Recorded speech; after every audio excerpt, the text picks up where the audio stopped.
Welcome to the RMZ show. I'm your beloved host, Zeke. What's up, everybody? It's Rollin. What's up? It's Mason.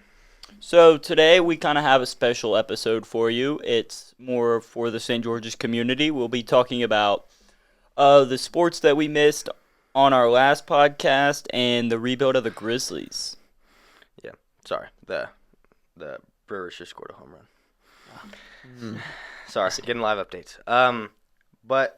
So today we're really just going to be talking about, again, sports we missed, going into lacrosse, both boys and girls, and then going into a little bit of girls basketball, softball, soccer, both boys and girls again. And then again, if you want your sport to be a little spotlighted, want more attention to your sport, reach out to us. You can find us on Instagram and TikTok at RMZ_show. Yep. That's it, yeah. And I mean, yeah. We'll also be talking a little bit about the Grizzly season, what happened with that, and then other things. But for right now, let's kind of just dive in. So starting off with the Grizzlies, I would like to start about how they started the season. Start hot. So they started off like second in the West for a while, and then they kind of just faded out into like a play-in team. Ended up beating the Mavericks in the play-in, and then just got throttled by the Thunder. I think we just have a bunch of regular season players, instead of playoff players. Yeah. Like players like Jaren Jackson post like MVP numbers in the regular season, and then kind of just like disappear when the playoffs come Did he really around. do anything in the playoffs? No, I mean, it was just a then big again- liability. Then again, we played number one team in the NBA. Yeah. Yeah. Like, that's tough. Number one defense in the NBA. But, when you have a bad nucleus and Ja Morant, I mean, he's good, don't get me wrong, but a bad nucleus with off-the-court actions, you're not going to produce. It's almost like a cancer. Yeah, it's Yeah, like the Grizzlies- like a cancer.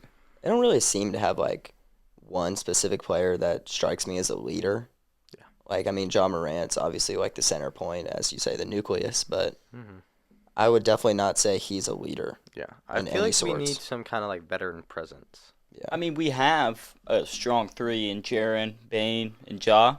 I mean, All like, young. some teams don't really need, like, one specific, like, leader guy, but we just kind of didn't have, like, I don't think they almost didn't. I mean, I obviously don't know what goes in the locker room. Yeah. If they didn't hold Ja accountable for the actions, I mean, the gun flashing on TV, like, that was messed like, up. like, why are we acting like something we aren't, you know?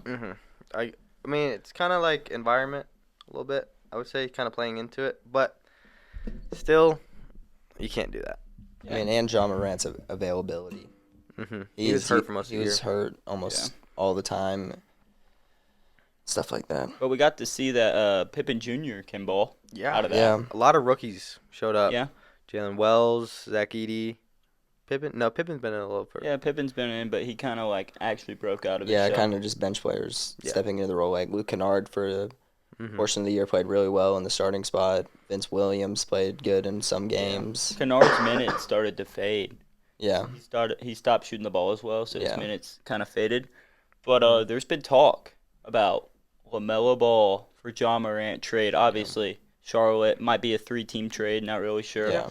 But there would have to be more for Ja Morant. But just thinking about LaMelo and Ja, do you think LaMelo will be better for our team? Yeah, In that sense? 100%. I feel like Ja, very ball dominant, very, like, kind of, he runs the show, but we run our offense better when, like, we saw in 2022, we ran our offense better when he wasn't on the floor. Yeah. We need more of like a true point guard. Ja's more of like a ball-focused driver instead of shooter. LaMelo can get to the rim because he's 6'7", I think. 6'7". 6'7", yeah. That's coming. But and he's a really efficient shooter from wherever on the court. He's Great passer. a great Yeah. passer, which I think we need to get the ball into everybody's hands because we kind of, like I said, we don't really have a definite leader or person that we go to. We kind of spread the ball out, have a bunch of people averaging in the 20s and stuff like that. Yeah, well, we have Ja Morant's a slasher, right? He drives, he sometimes kicks. But I think at the end of the game, they always tend to put the ball in Ja's hands, and it's kind of like Ja, go win us this game. Yeah. I And he think does it a lot of times. he does. Don't get me wrong, he does it a lot of times. But with LaMelo, I think it'll be more of like a team. Like, we are going to win this game. Yeah, Not I am going to win we this have game. Yeah. scorers and Jaren and Mhm. Bane and shooters, and LaMelo would add to a shooter. I think his facilitating is a little bit better than Ja, but don't get me wrong. Ja is like a takeover player. He can Yeah. completely take over a game. Mhm. Yeah. Energy. He's a spark plug, as you could say, but he's on. I mean, he plays solid minutes when he's Available, healthy. yeah. You Yeah. know. I feel like it can be helpful for both sides, but it's kind of like both of them have already like cemented themselves in their cities. Like LaMelo has really cemented himself in Charlotte. He's been a big part of over there, and then Ja over here has been a big part of the community. I mean, everyone loves Ja here, everyone loves LaMelo over there. It's gonna be hard to switch those sides, but I feel like it can be so helpful for both teams. Yeah, so we just fired Taylor Jenkins, obviously, and we appointed a new person. I don't know his name, but what do you think he needs to do to like spark a championship run into the Grizzlies? I think trying to, like we were saying, facilitate all of our weapons, not just one of our weapon. Like, I feel like we got in a lot of the times where like it was kind of like, here it's your turn to score, and then here it's my turn to score. It wasn't really like someone like the Thunder. They are like everybody's moving the ball most Yeah. of the game, and they're just getting out in space. They're getting out in transition, and they're scoring a lot of points, and they were winning with that. And I feel like we can kind of take a page out of their book and use that in our own offense. But I mean, like, there's just so many different things you can. I think that the Grizzlies need to dominate free agency this offseason. Mhm. And I think they could look at trade options for literally anybody. Mhm. I mean, like, they could look into trading Jaren Jackson for more of, like, an offensive threat. Because, I mean, Jaren Jackson is always going to be this 7-foot defensive weapon. But, I mean, definitely lacks offense. And if we look at somebody like Pascal Siakam, OG He's been Anunoby, balling. I mean, yeah. people like that, like, we need Yeah. like people that can bring in like a offensive bag and help us produce But offensively. Memphis comes with a brand, right? Like grit and grind. I don't think a ton of players look like free agency. I want to go to Memphis. You know. Yeah. Yeah, we need That's to a get big thing. tough players. I mean, yeah, there's very few that like fit the Grizzly standard, as you could say, but Right. I don't think players are like I remember growing up, I would always tell my dad like, why don't the Grizzlies just sign LeBron James? Yeah. Yeah. You know, like stuff like that. 'Cause he Players does wanna don't really seem to be interested in coming to Memphis, you know? That's why I think we keep Jaren. Jaren's a key piece, right? And he's really like grit and grind, you know? Mhm. And Ja is like that too. I don't know how LaMelo would be in that environment. Obviously, he would adjust and Yeah. eventually thrive. But I don't know if championship bound, like you said, is giving up Ja Morant yet. I think he'll adjust, right? I mean, he's young. He's he's obviously caught in emotional feelings on and off the court. His dad kind of is a presence in everything in his life, you know. And there might be something that needs to change with his dad and him like being so close, but as a new head coach, he can't just come in and change Yeah. his relationship like that with Yeah. them. I don't You go. I don't think that the Grizzlies can win with Ja though, because I don't think he plays enough in the regular season to put them at the top of the seedings. Like I think if they keep Ja, they're gonna consistently be like a 7 seed to a play-in team, which when you're like a play-in team or at an 8 or 7 seed, it's really just hard to, make a run just because of how many games you have to play against like the best competition. So I think we just need to pursue players that will help us be like a top 4 seed to where we can have home court advantage a lot and just bring in like tough players that fit the grit and grind and stuff like that. Kind of building off it. So we saw Ja like really dominate a couple years back in 22 when we inevitably lost in the second round, but he was really good and won most improved. Do you feel like that version of Ja Morant is still there? Yeah, definitely. I mean, injury. You get someone who's a high jumper, fast player. You're gonna get injuries. It sucks that he's kind of had a couple back-to-back, but everyone gets injured.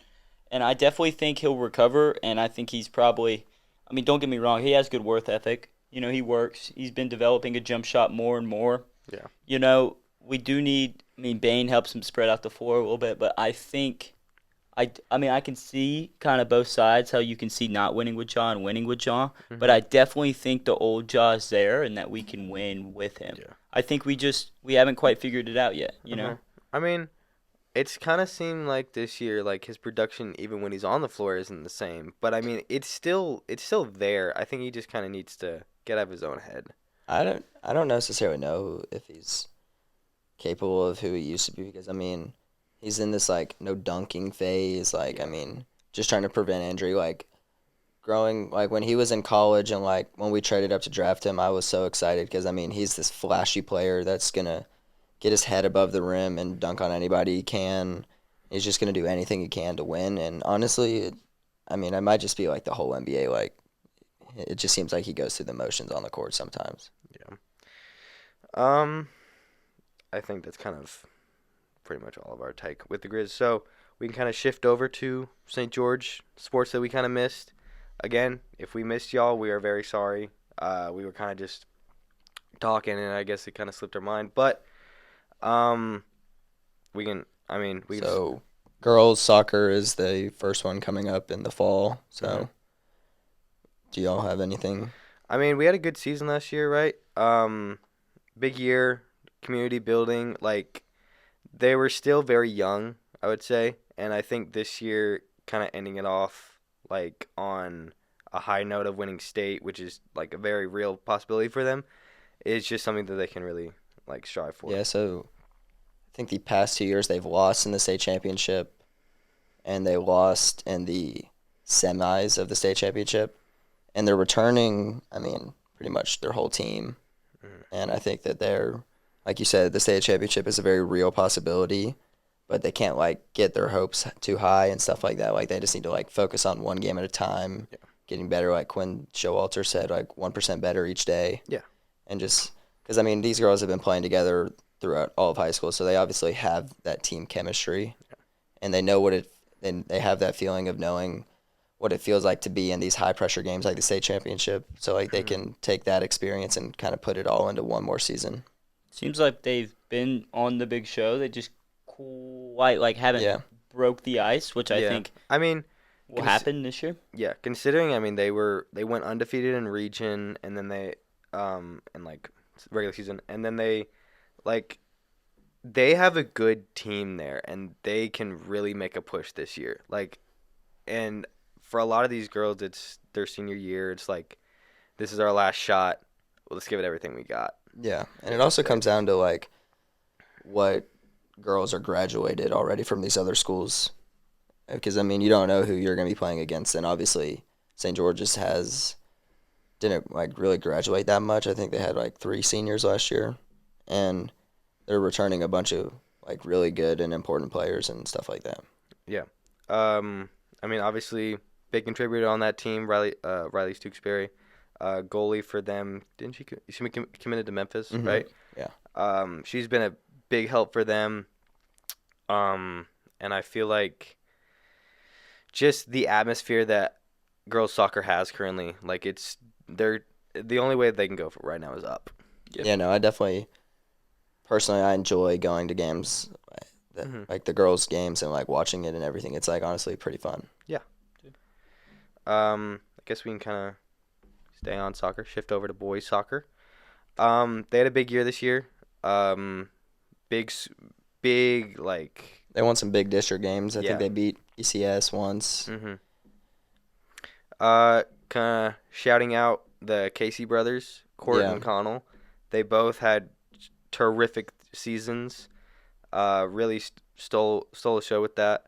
Another big contributor, Loxley. He was all of them were just big contributors. They had a great year. I mean, like they're kind of also in the same boat as the girls team. They're really young, and they're kind of driven by these younger players like Connell, Court, Loxley, and I mean, I think this year was kind of like a see where they are. We're still get your young, feet wet type of season. But next year they're going to be they're easily going to be the best team in the region.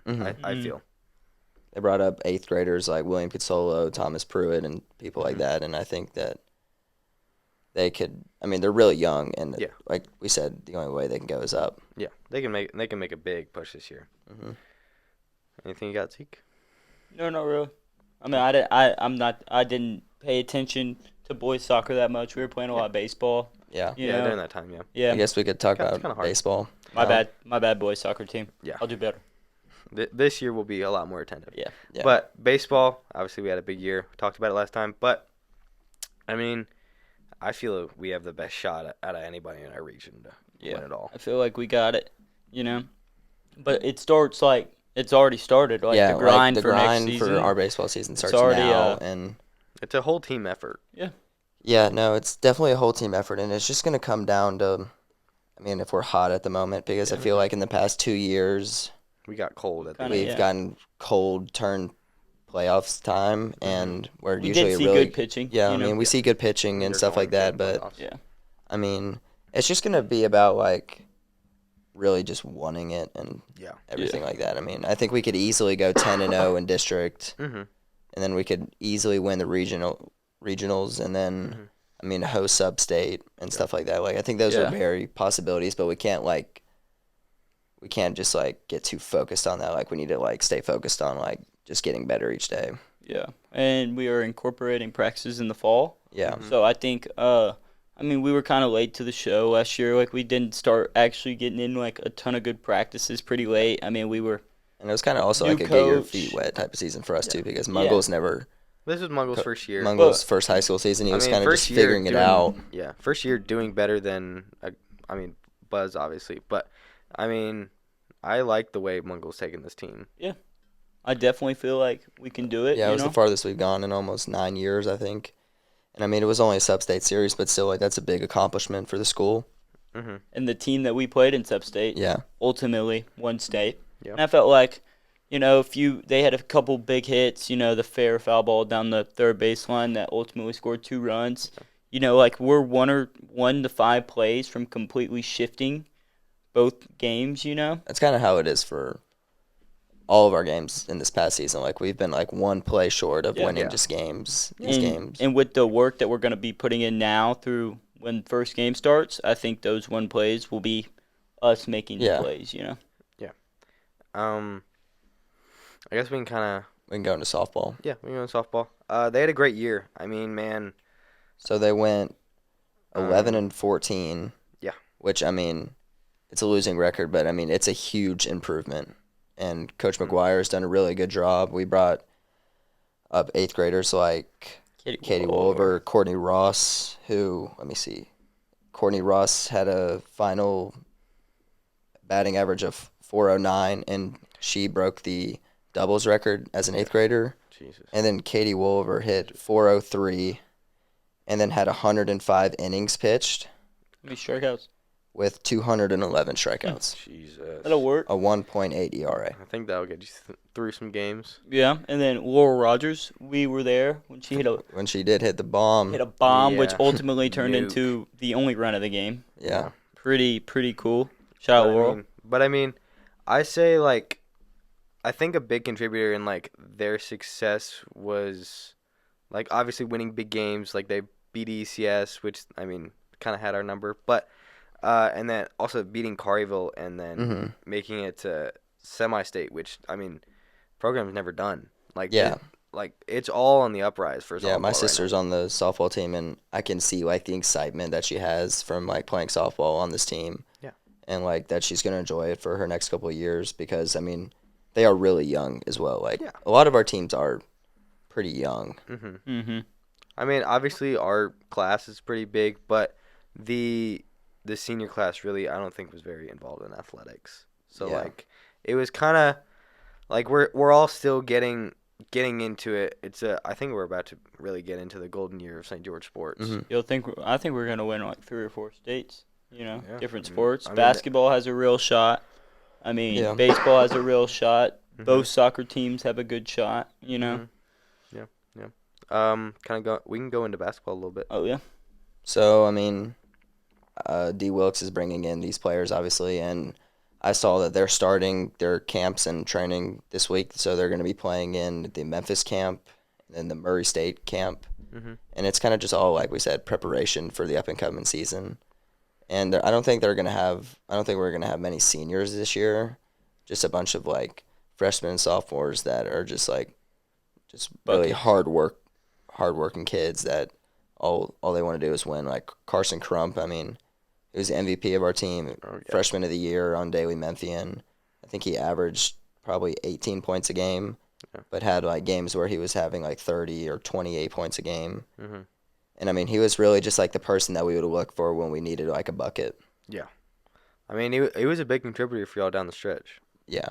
He was never scared of the moment. Like at Tennessee Tech, I mean, he was not scared of that at all. I mean, this kid's 15 or 16 years old. Yeah. Like, you don't get that a lot of times. Yeah. And it's just like, it's really fun to watch, honestly. Yeah. Girls basketball, it was kind of a iffy year, but Yeah. I mean, they're definitely on the uprise. I'd say they're really improving. I said they're gonna be good. Well, just years past, they've always just had Aaliyah. And I mean, it's honestly just been like, Aaliyah's going to have 40 points, 50 points a game, and nobody really else has to do anything. But this year they showed that, like, they need to, like, they did show signs of, like, working together, and, like, they definitely showed signs of, like, how they improved from the beginning to the end. Like, I could see improvements and stuff like that. Yeah. And they just hired Raven Moorhead as the varsity coach, which She's gonna bring. yeah, she's like a really good coach, I think. I've heard only good things about her. Yeah. We can kind of shift over to football. They're in the middle of their off-season workouts right now, really ramping up for the year. Big contributor over there, Thomas Pruitt at the QB spot. I think he's going to be a big contributor this year. Yeah, I definitely think he'll do it. I mean, the O-line is going to be very important. Seeing the people touring. Yeah. Possibly, it starts, everything runs to the quarterback, but the quarterback is protected by the O-line, so that's what you need. And I definitely have seen, we saw sparks last year.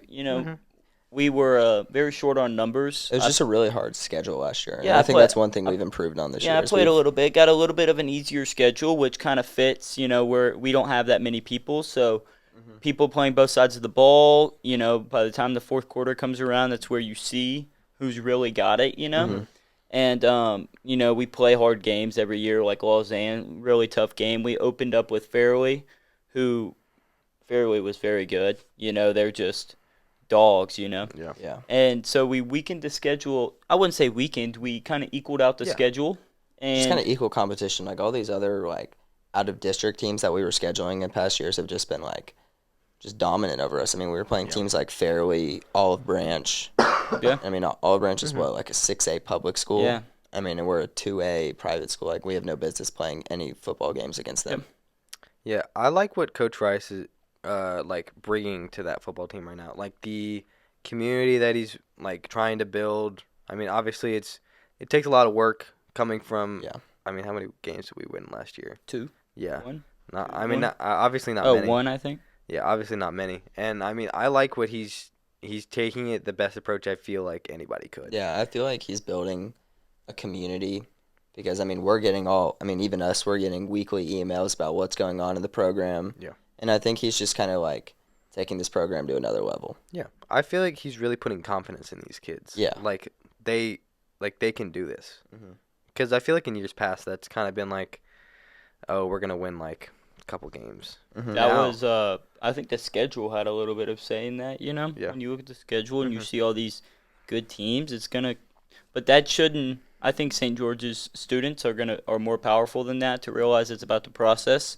And I think Coach Rice is engraving that in their minds, kind of saying like, starts now, and together we're strong. And I really like the direction he's taking it. Yeah, because we're not going to go, I mean, in one season, we're not going to go from 1-9 to 13-0 state champions. Like it takes time. Yeah. Like and it's a long process that people just have to endure. And they're kind of starting him like I think Pruitt kind of has the idea of like Mungle takes this and the Coach Rice takes this and all these coaches and just Pruitt's in the middle. And I think he's getting the right people in the positions to kind of have their team, you know? Yeah. Like, build, like, you can see at Briarcrest and other schools, like, those coaches have been in those positions for a long time, and it's like a system, right? Yeah. Players want to come play for the system, and I think Pruitt is implementing that into St. George's. Big part. I mean, another big sport that I feel like had a great year, lacrosse. And both boys and girls, they both had great years. Big, who we had like 4 region players. Yeah, I think we had Jack Wolver, who broke the school face-off record. Yeah. And then you have Evan Asbell. He destroyed that record. Yeah. Yeah. Evan Asbell, Jasper Rhodes, Dev Dalsania. Dalsania. All juniors who are returning. Like, we're gonna be good for years to come. Yeah. I feel like lacrosse, again, as with all the other sports, is very much so on the uprise. Like, with what, with just what the community's doing over there. Obviously, losing some seniors is gonna be tough, but I feel like they're gonna really bounce back. Like, they're gonna have a really good year. I feel like it. And then girls volleyball in the fall. Yeah. I think they have the potential to make another state run this year if they can stay away from injuries, because they had key injuries last year like Sage Williams and Lila McLean. Is she still here? I know Miss McLean has taken her greatness to a different school. Is she staying? I'm not too sure about that, but I hope she does, because the volleyball team could really use her. Yeah. Anything else? Obviously, other sports, tennis had a pretty big year. Yeah, Ava Magnus went to the state tournament as an individual, I think. Yeah. I don't know what happened there, but I mean that's still really good, and I mean, cool. If you can go to state in anything. I mean it's very impressive. Yeah. I guess we can kind of say, how did golf do this year? I didn't even know. As a team, we kind of struggled, but I mean we showed sparks of like there was definitely like the want there. Like, we would play really good some days, and then some days we would kind of just lack. And I think it just came with like how much we were playing, honestly. Yeah. 'Cause, I mean, you're playing what, 3 or 4 rounds a week. Yeah. But I think Ethan Cruz definitely has a chance to bring home an individual state championship this year. Yeah. Ethan, I mean, he's a dog. And he's been putting the work in. I think he's at the golf course every single day. Yeah. And I mean, he works really hard, and I think there's definitely the potential and the want now for him, because this is his last ride. Yeah. And I think he realizes that and wants to kind of just leave it all on the course and possibly pursue a college in golf. Yeah. I hope he does. I mean, he has the skills too. Yeah. He has the worth ethic, it seems. Yeah, I mean, definitely. He snaps me every day. He's at the course. Yeah, he's at the course. Shout out Ethan. Yeah. All right, we can do our famous segment, cap or no cap. Oh, move into it. I got one to start off.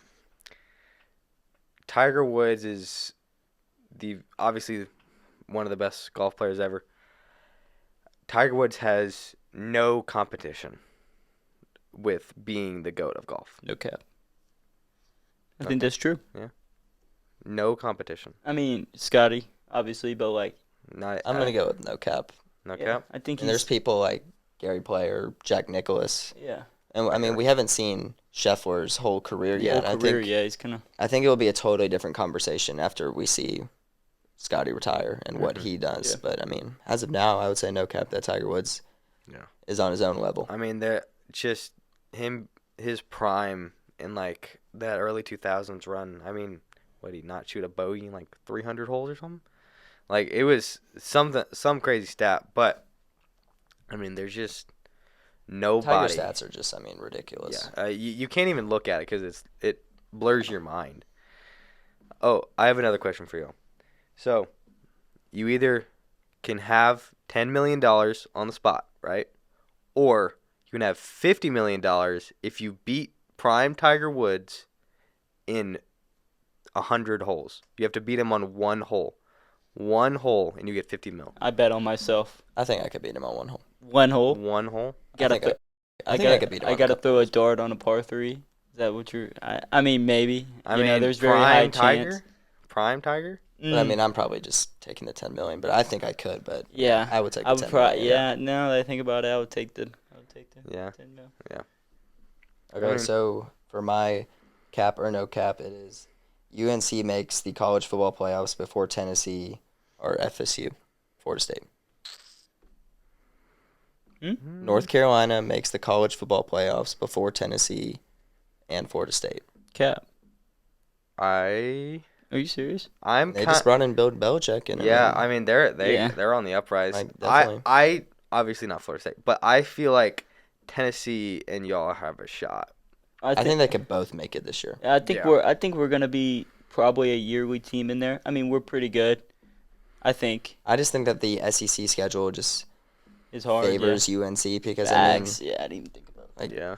UNC's not playing these teams. Like Tennessee's going to play 7 ranked SEC teams this year, and I mean you've got to win 6 of them. Like you have, you can only lose 1, maybe 2. 1 or 2 if you're lucky. Yeah. I If you're lucky, say too. no cap. I really think. I mean, with Belichick going over there, I mean, there's really no competition that North Carolina's going to play. I mean, Clemson's going to be good with Klubnik. But that'll kind of be altered into it, you know. So that means they kind of have to play almost a perfect season. You know, not a perfect season, but they have to play. But they can only lose 1, maybe like a slimmer but that's the maybe same than with Tennessee. Like, Yeah. if Tennessee That's goes 9-3, they're not making the playoffs. Yeah.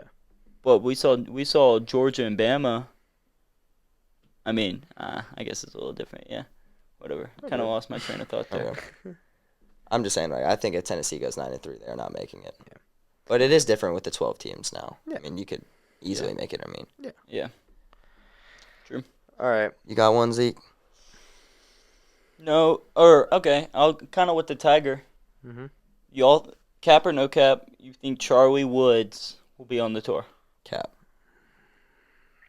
Bro, he's pure. He's pure. I I mean, he's so hard. just to think make about the it, tour. just think about It it. is very hard. But to his make the name tour. will take him over. Just think about it. I He's say playing no cap. Division 1 golf. Where? He's Oh, going yeah, to well, because of Yeah, his. he's going to name value. Yeah. But I mean, he has a very. Pure. He's just like Tiger. He has a very smooth swing. Like He does, but I mean, I've seen it. He does show rounds of like 6 under par, but he also does show rounds of like 10 over par, 12 over par. Like I think he struggles with consistency really. Mhm. And Like, I he mean, has he also 12 has got that rounds. he's got that rage part to him that Tiger has. Yeah, But I mean, but also that Tiger want can to do win. it, but I mean, Charlie's what, 14 years old, 16 years old. Yeah. I mean, he Tiger- can I could afford see to him. like I show could see him emotions on like the that. tour. I could see him. I mean, That's a good question. that is question. very very good. I mean, I can see him there, but like it's gonna take a lot more work. Yeah. I mean, obviously, Obviously, yeah. name value is gonna carry him, but I feel like it's gonna take a lot more work for him. Yeah. I think people will just genuinely want to see him for the chance he's like his dad Yeah. to a sense, you know. And I mean, it could also be like a Shador and Dion deal. I mean, Sure. his name can get him a lot of places. Like his name will get him into college. Mhm. Yeah. Stuff like that. Yeah. Kind of building off that. Cap or no cap, shoot or bust. Pause. But he bust in the NFL. Sorry, Miss Kelly. I think wait. I don't know. Cap. Is he going to be a bust in the NFL? Nah. I think he's gonna ball. I think he's got the skills, bro. I mean, dude, did y'all see his O-line at Colorado and I mean, don't get me wrong. I think he does have the skills, honestly. The competition. I don't know if he's going to be a starter The this year, but I competition think he he's- played I at think he's gonna be a good Colorado was a quarterback. little weaker in the SEC, but then again, he had no O-line. He had 2 weapons on offense, and I felt like he found a way to find them. I mean, he was kind of a check-down quarterback, you know. Kind of I could see him the completion having rate. not like an insane career, but I could see him being like I could see him be a Multi-year starter. starter. yeah, like a starter. I could see him being like a veteran starter that isn't seen as like a top 3 quarterback in the league, but a quarterback good enough to produce the could see numbers him- and win a Like a championship. Geno Smith. Yeah, I something could like see that. I him could have that, like yeah. 2 or 3 solid years and then kind of just like until he falls out of the league. Yeah, kind of like Kirk Cousins. I mean, Yeah, Kurt. Yeah. But I do not think he's a championship quarterback. Like I do not think he will be bringing home a Super Bowl. But I think he will. I think he'll play. If you put him on a good team, I think he might. But I mean, yeah. obviously, if it's you put close. anybody. But all right, I got one more. This is the end all be all. A St. George's athlete will commit to a D1 school this year. Cap or no cap? Do we think it'll anybody- happen. Yeah? It'll happen. I think it'll happen. We got any predictions on who might? Who might have a big year and propel their stock? Me. I always bet on yourself. Yeah. I'm not sure. I mean, what's the basketball looking like? I mean, we don't really have any. Really, I mean, it's a bunch of underclassmen. Can a and then lacrosse you- player commit? I mean, Maybe. I feel like there's I mean, anybody obviously can. Yeah. soccer. I feel yeah. like there will be a soccer player, Probably. girl or yeah. a boy. I mean, Yeah. who wants to? Yeah, it all just comes down to like one. But to and answer the everything. question, there at least will be one person who So- commits. I could to see D1 Sam school. Davidson committing to Yeah. Division Ones. That Yeah. I was thinking maybe Sam. Yeah. Yeah. I mean, good hitter. I mean, Great catcher. Yeah. Good grades. Yeah. I mean, you never know, honestly. all right. Ending us off. Again, big thanks to everybody who hit us up with any comments, Instagram, TikTok. Again, hit us up with anything.